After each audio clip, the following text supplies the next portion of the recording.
There's a certain stillness in waiting for someone. It's not the restless kind that keeps you staring at a screen, checking for messages that never come. It's quieter than that, more patient, like sitting beside a river that never rushes but never stops moving either. People tend to see waiting as a flaw, a refusal to move on. But sometimes, waiting is the most natural thing a soul can do. Because when you felt something that deeply, the world doesn't look the same without it. You can keep walking, working, laughing, but there's a hum underneath it all. A soft reminder that something once mattered here. The Greeks had many words for love, and each one revealed a different shade of what the heart can feel. But Eros, the one Plato wrote about, wasn't just desire or attraction. It was the soul's longing for beauty itself. He believed that before birth, our souls once gazed upon perfect beauty, something beyond what this world can show. And when we meet someone who reflects even a fragment of that perfection, we recognize it instantly. It's as if something ancient wakes up inside us and says, "There you are." That's what waiting really is. It's not about chasing a person or refusing to let go. It's the soul remembering what it once knew and not wanting to forget again. You're not waiting for their return so much as you're holding on to that recognition. The rare moment when something in you felt seen, mirrored, and understood beyond words.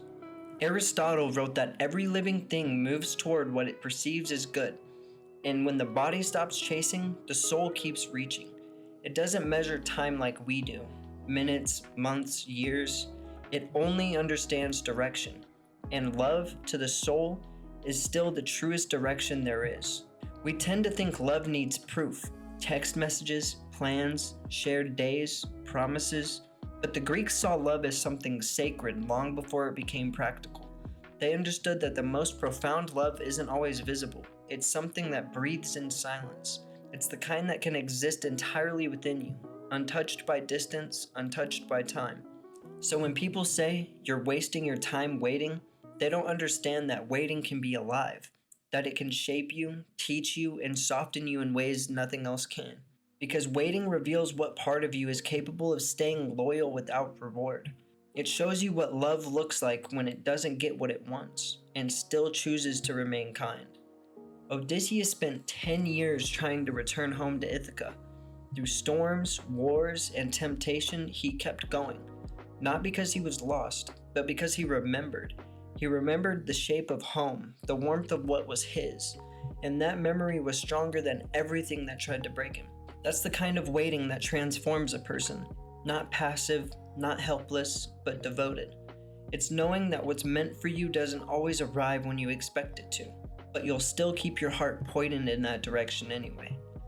The Stoics, who were often mistaken for being cold, actually had a deep reverence for this kind of constancy. They just believed that it had to be guided by wisdom. Epictetus said, "When you love something, remember that it is mortal." He wasn't discouraging love, he was protecting it. He meant that love must coexist with acceptance. To love someone is to truly hold them without owning them.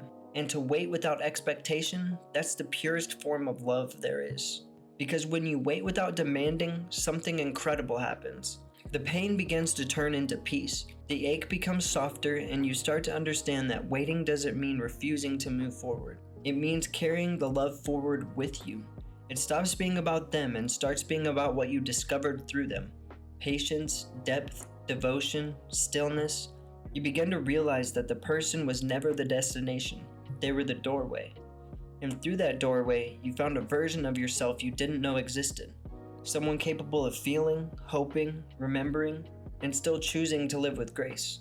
That's what waiting gives you. It transforms love from something external to something eternal.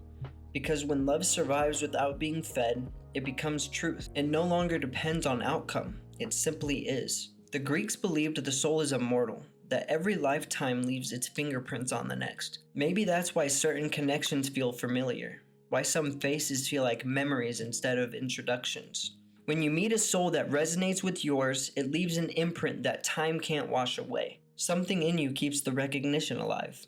That's why you can wait for years and still feel peace instead of emptiness. Because the connection isn't gone, it just shifted to a quieter place. Waiting doesn't have to be about hope. Sometimes it's about reverence, about honoring what once felt divine. It's saying, I won't pretend this didn't mean anything just because it didn't last. In that way, waiting becomes a kind of devotion, not to the person, but to the truth of the experience. It's proof that not everything sacred needs to be concluded. Over time, the waiting softens into gratitude. You stop longing for them to return and start appreciating that they existed at all, that you got to know someone whose soul could stir yours awake. And that becomes enough, because not all love stories are meant to end in reunion. Some are meant to leave you more whole than you were before they began. So if you find yourself waiting, don't rush to label it as weakness or obsession. See it for what it is, a quiet act of remembrance. A way of saying, I met something beautiful once, and I refuse to let time convince me it wasn't real. Maybe the Greeks were right. Love is the pursuit of beauty, the longing for what is eternal. And waiting, when it is born from that kind of love, isn't about standing still. It's about aligning yourself again and again with the part of you that still believes in something sacred. Plato once wrote, "Love is the name for our pursuit of wholeness." And maybe that's what we're really doing when we wait. Not chasing someone who's gone, but listening for the echo of what made us feel whole and letting it guide us forward until one day we realize that wholeness was never somewhere else. It was being built quietly in the waiting all along.